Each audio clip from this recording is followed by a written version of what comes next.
আপনি কি সাকিবের প্রতি দুর্বল? হ্যাঁ দুর্বল, সেটা সত্য। এই লোকটা ঠকাইছে, প্রথমে ঠকাইছে, দ্বিতীয়বার ঠকাইছে, তো আপনি তৃতীয়বার তার কাছে কেন গেলেন? বিশ্বাস করে গেছি, মানে গেছি তো টিকটক করতে, আর আমাকে জোর করে নিয়ে গেছে। কিভাবে আপনার মেসেজটা কিভাবে দেখলেন? আমি জানি না, ওর একটা বন্ধু মনে হয়, আমার আম্মু যতটুকু বলছে ওর বন্ধু বলে দিছে ওকে, সাকিবকে কল দিয়ে, যে তোমার বউ এগুলা লিখতেছে কেন, বাঁচাও এটা সেটা। এটা পরে হ্যাঁ দেখছে কে, এটা ফলো করছে কে?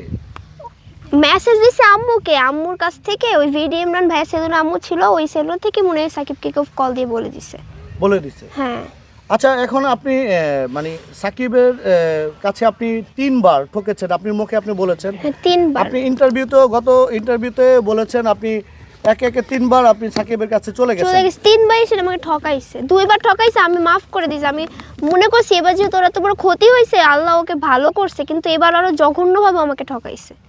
তো 3 বার যে লোকটা ঠকাইছে, প্রথমে ঠকাইছে, দ্বিতীয়বার ঠকাইছে, তো আপনি তৃতীয়বার তার কাছে কেন গেলেন? বিশ্বাস করে গেছি, মানে গেছি তো টিকটক করতে, আর আমাকে জোর করে নিয়ে গেছে। ওর কাছে নিয়ে গেছে। সে তো বলছে যে আপনাদের বিয়ে হয়েছে। বিয়েটা তো বললাম, ও কি করছে আমি তো জানি না বিয়ে হয়েছে, ওটা মিথ্যা কাবিন বানাইছে, এভাবে ঠকাইছে। আপনি বলছেন ঠকাইছে, কি মানে কিভাবে ঠকাইছে? প্রথমে হচ্ছে বিয়ে করে নাই, বিয়ে না করে বলছে বিয়ে করছি, আর একে হচ্ছে ও আমাকে বলছে ও কোনো মেয়েদের সাথে কথা বলে না, ওর ফোন চেক করে দেখি মেয়েদের অভাব নেই, বিভিন্ন মেয়েকে ও নিয়ে আসতো বিয়ে করার জন্য, মেয়ের বাবা মা জেনে ওকে নিয়ে যাইতো, অনেকভাবে ঠকাইছে আমাকে। আর তৃতীয়বার কি করছে? এগুলোই করছে বারবার। বাট এবার হচ্ছে আমি বলি, ওর একটা উকিল আছে শিখা, যে ওর ক্ষতি করছে, এই ক্ষতির মামলায় ওর একটা উকিল আছে, নাম হচ্ছে নিলয় আহমেদ। ওই উকিল আর ও মিলে হচ্ছে মদ খায় একসাথে, তো ওর উকিল আর ও মিলে এবার হচ্ছে আমাদের কাবিনটা হচ্ছে ভুয়া করে বানিয়ে তারপর দিছে, একটা আইনের লোক হয়ে। আচ্ছা, আপনি বলবেন একটু, আপনার সাথে সাকিব শারীরিক সম্পর্ক করতে চেয়েছিল কি? ও হচ্ছে আমাকে জোর করে গায়ে হাত দিত, আমি না দিতে চাইলে ও জোর করে দিত, আর ও প্রচন্ড নেশা করতো, তো ওর শরীরে এত শক্তি, আমি ওর সাথে পারতাম না।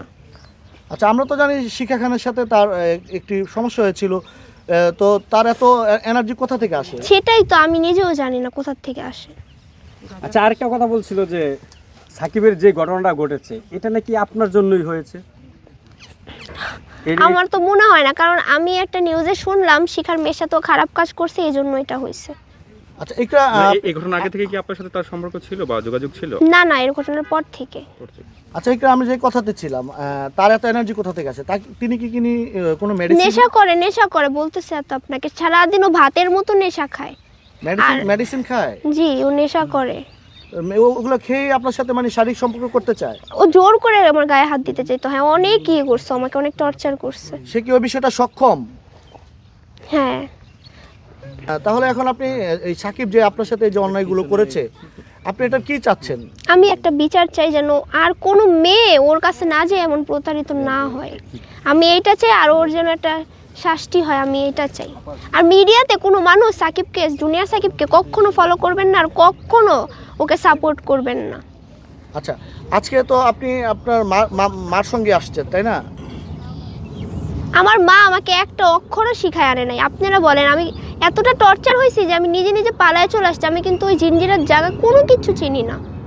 আমি তখন আমার মনে এটা ছিল, আমার আম্মুকে ছেড়ে তো চলে আসছি, যে আম্মু আমাকে বাঁচাবে না, আমি এখন যেখানে চোখ যাবে ওখানে চোখ, দরকার পড়ে আমি মরে যাবো, তারপর সাকিবের কাছে থেকে আমি অত্যাচারিত হব না।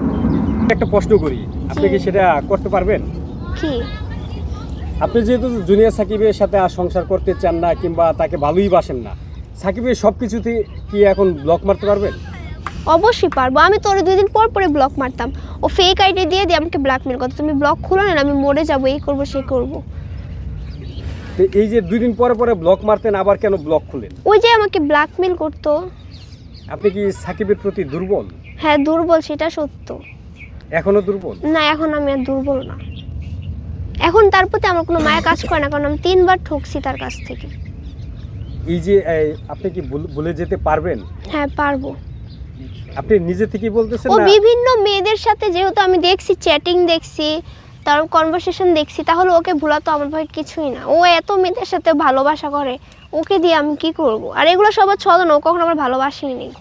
কারণ আপনি তো এর আগেও 2 বার যেহেতু প্রতারিত হয়েছেন, 3 বারের মাথায় আপনি আবার গিয়েছেন, কিংবা চলে আসছেন। 3 বারই তো শেষ হয় তাই না, সবকিছু তো 3 বারের বেলায় শেষ হয়। তাহলে আর আমি চাই এটা এখানে স্টপ হয়ে যাক, আর ওই নিকৃষ্ট সাকিবের চেহারা যেন আমি আর কখনো না দেখি। আর আপনার বাবা মায়ের প্রতি আপনার কিছু বলার আছে? আপনি তো ওইবার বলছিলেন যে আমি সাকিবকে নিয়ে থাকবো, তোমাদেরকে ভুলে যাবো। ওরা শিখাই দিচ্ছে সাকিব আমাকে এই আজকে জন্য। আপনি তো কেউ শিখাই দেয় নাই, না, আপনি আজকে আপনার বাবা মার প্রতি আপনার কি বার্তা আছে? আমার বাবা মার প্রতি বার্তা আছে যে বাবা মা আমি ভুল করছি, আমাকে মাফ করে দাও, আমি তোমাদের কাছে থেকে লেখাপড়া করব। মানে এখন আমি ফিউচার প্ল্যান শুধু লেখাপড়াই করব, এতটুকুই, আর কিছুই না।